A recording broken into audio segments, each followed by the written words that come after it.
O professor Hariton Cassoli tem dicas de português para os profissionais que trabalham com comunicação. Vamos ver no quadro Na Ponta da Língua. Não é isso mesmo, Hariton? Oi, Meire! No último quadro eu mostrei para vocês um deslize cometido por um jornalista aqui da nossa região. Hoje eu vou mostrar outro. Vamos ver, Na Ponta da Língua.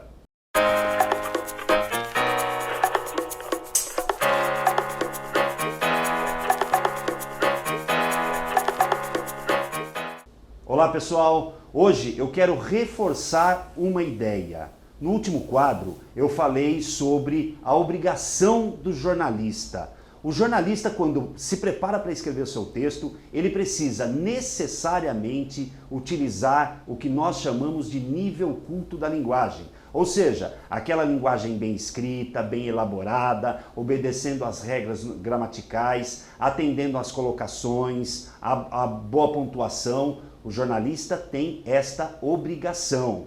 Quando um jornalista comete um deslize gramatical, ele prejudica o seu próprio texto e prejudica o leitor. O leitor de jornal tem o direito de ler um texto bem construído, com uma boa gramática, bem pontuado. Vamos dar uma olhada nisso. Os vereadores têm o poder de derrubar o veto do prefeito. Percebam que o sujeito da oração, os vereadores, está no plural. Todos nós sabemos que se o sujeito está no plural, o verbo também precisa estar no plural. Neste caso, o verbo tem. Surgiu aí uma dificuldade na hora de produzir o texto. O plural do verbo ter. A nossa gramática ensina que o verbo ter, quando se refere a um sujeito que está no plural, ele precisa receber um acento circunflexo. Aquele do chapeuzinho, tá lembrado?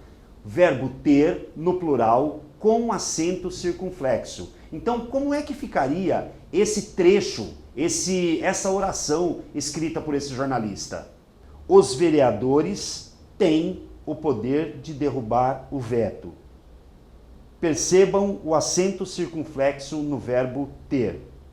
Agora sim, o verbo tem recebeu o acento circunflexo e ele concorda com o sujeito que está no plural. Sujeito no plural, verbo no plural, concordância perfeita. Era isso que o jornalista deveria ter feito. Para encerrar, eu preciso dizer para vocês, não é só o verbo ter que quando vai ao plural recebe o acento circunflexo.